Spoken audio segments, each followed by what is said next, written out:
¿Te has sentido maltratado, maltratada por alguien que dice llamarse cristiano? ¿En algún momento te has sentido manipulada o manipulado por algún líder en tu congregación? O quizás es tu cónyuge por el cual te has sentido abusado o abusada, pero él o ella dice llamarse cristiano. Si es así, te invito a quedarte. No te muevas, porque de eso te voy a hablar. Hablemos.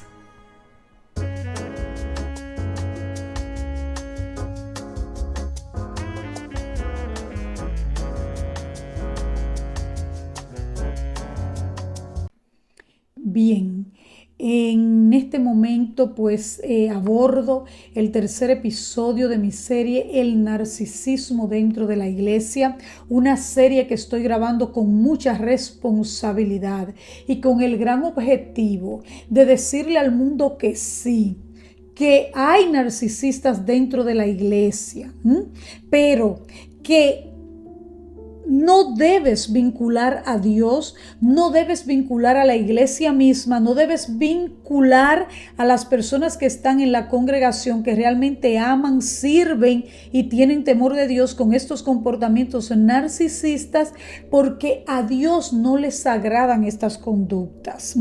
Y para lo que mucha gente cree que cuando hablamos y de algún modo destapamos esta caja de Pandora y decimos sí, hay narcisistas dentro de la iglesia, muchos creen que con esto hacemos daño al evangelio, hacemos daño a la iglesia. Quiero decirte que es todo lo contrario.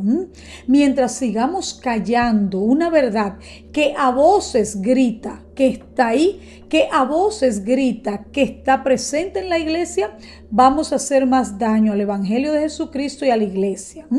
La verdad es lo único que puede sanar. Así es que hemos entendido que hablando la verdad, diciendo las cosas como son, pues sanaremos muchísimo más el daño que estos seres, estos narcisistas, estas personas con conductas que desagradan a Dios, están haciendo a la iglesia, están provocando al evangelio. Así es que con esta serie y con este episodio quiero decirte, sí, hay narcisistas dentro de la iglesia, pero Dios no tiene que ver con esto, ni la iglesia ni las personas que aman a Dios. Estas conductas les desagradan a Dios. Y aquí lo que tenemos que hacer es poner los ojos en Jesús, el autor y consumador de la fe, como Dios lo dice en su palabra, porque Dios lo sabía, gente. Dios sabía que este tipo de personas iban a estar, y es cierto que el trigo y la cizaña están juntos, lo dice la palabra, pero debemos separarlos porque están juntos, pero no es lo mismo. Entonces no es justo que digamos que uno es igual al otro, y eso quiero dejarlo por sentado al inicio de este episodio. Los comportamientos narcisistas no agradan a Dios. Evidentemente hacen mucho daño. ¿Y por qué hacen mucho daño? Porque donde llega un narcisista habrá destrucción. Donde llega un narcisista vamos a tener consecuencias negativas. En la vida todo tiene consecuencias, gente, pero el narcisismo, todas sus consecuencias son negativas. Todas sus consecuencias son negativas, y si está en la iglesia, pues también allí vamos a tener consecuencias negativas. ¿Y por qué? Porque las personas narcisistas son personas que fluyen desde la maldad. Y evidentemente una fuente que nace desde la maldad no es una fuente donde está Dios. Y si no está Dios, pues el resultado no va a ser positivo. Es una fuente que está influenciada por el enemigo. Es una fuente que está influenciada por fuerzas contrarias a Dios. Y esto es importante que lo dejemos por sentado. Entonces, en la iglesia hay narcisismo, y hay narcisismo en todos sus niveles. En los miembros de la iglesia, en los matrimonios, fluyendo como cónyuges en el liderazgo de la iglesia, tanto ministerial como pastoral. Entonces, siendo así, pues vamos a tener consecuencias negativas de todo esto. Y justamente de eso te quiero hablar. Consecuencias del narcisismo dentro de la iglesia. Antes de pasar a estas consecuencias, que les he traído algunas 10 consecuencias negativas, quiero leerles una palabra. Miren, Dios estaba tan consciente de todo esto porque Dios es Dios, gente. Dios sabe todo. Dios lo dejó en su palabra para advertirnos.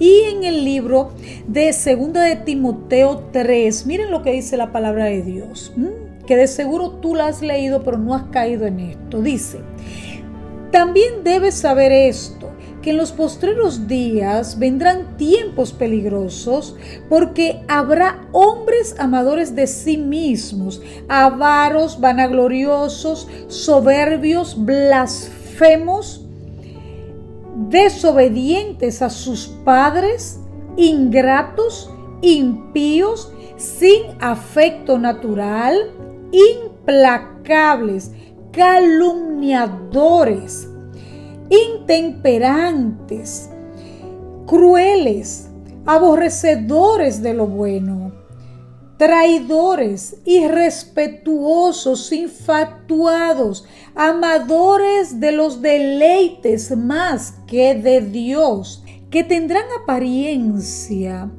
de piedad, pero negarán la eficacia de ella. Y termina diciendo: a estos evita. ¿Qué quiero decirles con esto? Que Dios ya nos lo decía en su palabra, gente. Que ya Dios nos había advertido de esta gente. Y nos había dicho también: a estos evita. A estos evita. Con estos no andes. Con estos no vivas. Con estos no te relaciones. Es la palabra. Es la palabra. Entonces, cuando esta gente está dentro de la iglesia, pues ahí tenemos las consecuencias que el hecho de tenerlos allí está produciendo lamentablemente en la iglesia hoy por hoy. Así es que primera consecuencia negativa, son muchas, pero yo les traje alrededor de 10. Primera consecuencia: pérdida de la credibilidad del evangelio. Es mucha la gente que ha perdido la credibilidad en el evangelio de Jesucristo por causa del narcisismo dentro de la iglesia. El narcisismo que está en todos sus niveles y por eso se pierde la credibilidad. Está en adoradores, en evangelistas, en pastores, en líderes ministeriales, en cónyuges y en todos sus estamentos. Entonces, ¿qué pasa con esto? Que la misma gente que está en el liderazgo, la misma gente que está adorando, la misma gente que está predicando la palabra, es la misma gente que tiene este tipo de conducta. Pues evidentemente hay una disociación de lo que debe ser una persona con temor de Dios, y por ello el evangelio hoy por hoy lamentablemente ha perdido mucha credibilidad, porque personas amadoras de sí mismos, personas con apariencia de oveja, pero que realmente son lobos rapaces, pues han hecho que la credibilidad del evangelio lamentablemente se haya perdido. Por eso vemos mucha gente que no cree en personas cristianas, y esto es una de las consecuencias más graves de tener el narcisismo metido en la iglesia, porque la gente asocia a las personas cristianas con este tipo de seres, ¿de acuerdo? Evidentemente no todos son así, por eso hablaba del trigo y la cizaña, pero la gente pone su enfoque en la cizaña y olvida el trigo. Entonces, esta es una de las peores consecuencias del narcisismo dentro de la iglesia. Una consecuencia más es la desertación de tanta gente de la iglesia. Es mucha la gente que está desertando, mucha la gente que sale de la iglesia, mucha la gente que deja el evangelio, mucha gente que acaba descarriándose porque algún líder, algún pastor, algún miembro, alguien que está en la iglesia, pues quizás le ha traicionado, le ha maltratado, le ha manipulado, se ha sentido totalmente irrespetado o irrespetada, y pues estas conductas llevan a muchas personas, evidentemente no a todos, pero hay mucha gente que no es maduro en la fe, y pues este tipo de acciones lleva a mucha gente a salir de las iglesias y pues abandonar el evangelio. Con esto quiero decir lo siguiente, y es que miren, por eso decía al inicio del video, tenemos que desvincular a Dios de estas conductas, porque tenemos que entender, primero, que a Dios no les agrada y que no podemos hablar en sentido general como si todas las personas cristianas tuvieran este tipo de procederes. Lo segundo es, gente, Dios no me necesita a mí. Yo necesito a Dios. Entonces, si tú te apartas del evangelio por lo que te han hecho, por lo que tú has visto, quien está perdiendo eres tú. Porque al final tú eres quien necesitas a Dios. Esto es importante que podamos entenderlo, pero tengo que mencionarlo porque esta es una consecuencia negativa del narcisismo dentro de la iglesia. La gente está saliendo de las iglesias, la gente está dejando el evangelio a causa de estas personas con conductas tan negativas. Otra consecuencia más, una consecuencia número 3, es gente oprimida. Mucha gente oprimida en sus propias casas por sus cónyuges narcisistas. Gente privada de libertad real, gente que está abusada, gente que está maltratada hasta lo sumo, gente a quien les están matando sus sueños, sus anhelos, sus deseos, porque sus cónyuges narcisistas no les permiten realmente vivir como Dios quiere verles, en verdadera felicidad y en verdadera libertad. Y lamentablemente no pueden recibir quizás el apoyo pastoral que necesitan porque los pastores posiblemente de su congregación no tienen información sobre el tema del narcisismo, que es una de las cosas más terribles que está pasando hoy día, y es que muchos pastores lamentablemente no tienen la información, y esto lleva a que esta opresión se dé no solamente al cónyuge, sino a familias completas, gente. Pero ellos están en la iglesia, ellos van a la iglesia, pero en sus casas oprimen a sus familias.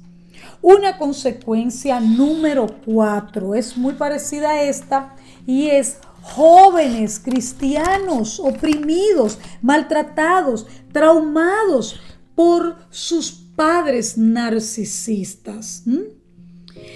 Y estos jóvenes llegan a asociar lo que es el evangelio, lo que es una persona con supuesto temor de Dios, lo asocian con un padre o una madre abusadora, con un padre o una madre que los maltrata, con un padre o una madre que no los respeta como tales, y en la mente de estos jóvenes se crea una asociación totalmente falsa, una distorsión de la imagen de un hombre o de una mujer de Dios, porque lo que tienen en su casa es algo totalmente contrario a la voluntad de Dios, y ellos asocian una figura cristiana con el maltrato, con el abuso, con el menosprecio, con la devaluación, y muchos de estos jóvenes más adelante acaban descarriados como resultado de esta distorsión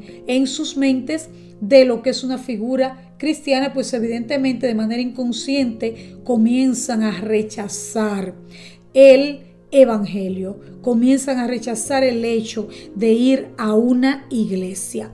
Una consecuencia más es la distorsión total de la naturaleza de Dios. He escuchado a mucha gente decir: fui abusada espiritualmente por mi pastor narcisista, y pues llegué a pensar que Dios era así, que Dios era manipulador, que Dios era devaluador, que Dios no tenía empatía y que Dios estaba buscando en qué yo estaba fallando para castigarme, que Dios me obligaba a hacer las cosas a la mala porque tenía que hacerlo, porque era así que se debían hacer. Y llegué a crear en mi mente una imagen distorsionada de Dios, como si Dios fuera un narcisista. Esto es terrible, gente. Y pues estas personas, he escuchado esto en varias personas y de verdad que se me engrifaron los pelos la primera vez que escuché esto. Alguien me escribió a mi privado diciéndome algo parecido a esto y pude entender lo duro que está dando el narcisismo hoy por hoy en las iglesias cristianas. Por eso es que tenemos que alzar nuestras voces y decir que esta gente está ahí, pero que Dios no es así, que el evangelio no es así, que la iglesia no es así, que las personas cristianas que aman a Dios no son así. Es importante que alcemos nuestras voces para decir esto. Una consecuencia más es que mucha gente que ama a Dios se les están matando sus sueños, sus anhelos, sus deseos por cónyuges narcisistas, pastores, líderes ministeriales narcisistas que no les están permitiendo que se desarrollen en las iglesias, que estos líderes narcisistas una vez ven a alguien que tiene talento de parte de Dios, que tiene deseo de servir a Dios y que realmente puede hacer un trabajo hermoso para Dios, tratan de apagar su luz porque ellos no permiten que nadie les robe su lugar, que nadie les apague su luz, y pues no permiten que estos hermanos dentro de la congregación logren desarrollarse y logren avanzar en su propósito como personas cristianas. Ese propósito que Dios puso en ellos es coartado, es robado, es matado. Es matado. Entonces, la palabra de Dios dice que el enemigo vino para robar, matar y destruir. Y es justamente esto lo que está haciendo el narcisismo dentro de la iglesia. Una consecuencia más es la desmotivación, la apatía, la pereza, el desánimo en los miembros de muchas iglesias, donde por ignorancia sobre el tema, los pastores les permiten a sus líderes ministeriales poder fluir de manera arrogante, maltratar a miembros de la congregación. Evidentemente sabemos que las personas narcisistas fluyen desde la arrogancia, fluyen desde la altivez, fluyen desde la falta de empatía, y cuando los pastores ignorantes del tema les permiten a estos líderes ministeriales el maltratar a miembros de la congregación, y ellos ven que lejos de estas personas quizás ser llamados a la atención, se les rinde pleitesía dentro de la iglesia, se les presenta como grandes líderes, pues esto trae muchísimo desánimo, muchísima apatía, muchísima desmotivación en muchos miembros de la iglesia que realmente quieren servir a Dios, pero con este tipo de permisibilidad, pues lamentablemente acaban desmotivándose. Una última consecuencia que quiero compartir con ustedes es familias destruidas, gente dentro de la iglesia. ¿Por qué familias destruidas? Estamos viendo tantas familias destruidas hoy por hoy en las iglesias porque estas personas se han infiltrado en las iglesias y desde allí han mostrado un personaje que realmente no son y han logrado engañar a hombres y mujeres de Dios. Y pues ya estas personas casadas con estos narcisistas están viviendo reales infiernos en sus casas. Pero evidentemente esta gente en la iglesia son santos, pero en sus casas son reales lobos. Y pues estas familias no resisten el nivel del abuso narcisista. Y todos sabemos que la voluntad de Dios es que el matrimonio sea para siempre. Pero Dios dejó en su palabra, y en el libro de Efesios podemos verlo, los lineamientos del matrimonio bíblico, del matrimonio que nació en la mente de Dios. Y si una persona no se sujeta a estos lineamientos, pues es imposible el hecho de que un matrimonio pueda ser para siempre. Entonces, ahí está una de las terribles consecuencias del narcisismo dentro de la iglesia: familias destruidas, porque el abuso narcisista no se resiste. No se resiste. La palabra de Dios dice que el enemigo vino para robar, matar y destruir. Y es lo que pasa en una familia donde hay un narcisista. Se roban los sueños, se matan las ilusiones y se destruye la familia. Así es que al cierre de este episodio, al cierre de este video, yo quiero hacer una reflexión con todos ustedes. Y es que, gente, por favor, desvinculemos a Dios de todo esto. Esto no es agradable a Dios. No dejes la iglesia porque tú has sido víctima de este tipo de abuso. No te apartes de Dios por ello. No te apartes de Dios por ello, porque al final eso es lo que quiere el enemigo, que tú dejes tu relación con Dios. Entonces desvincula todo esto y pon, tal y como dice la palabra de Dios, pon los ojos en Jesús, el autor y consumador de la fe. Recordemos algo importante: la salvación es individual. La salvación es individual. Y como decía antes, Dios no te necesita a ti, tú necesitas a Dios. Así es que no permitas que el hecho de haber sido maltratado o maltratada por algunos de estos seres tenga tanto poder en ti que te aparte de Dios. Así es que, gente de mi corazón, de este modo concluyo este video. Quiero hacerte la invitación formal: si aún no te has suscrito a este canal, te invito a suscribirte. Todas las semanas estamos publicando contenido de alto valor como este, que de seguro que te va a sumar. Así es que suscríbete si te ha gustado esta información. Suscríbete, dale a la campanita para que no te pierdas ninguno de nuestros contenidos. Gracias por escucharme. Dios les bendiga y será hasta un próximo video. Chao, chao.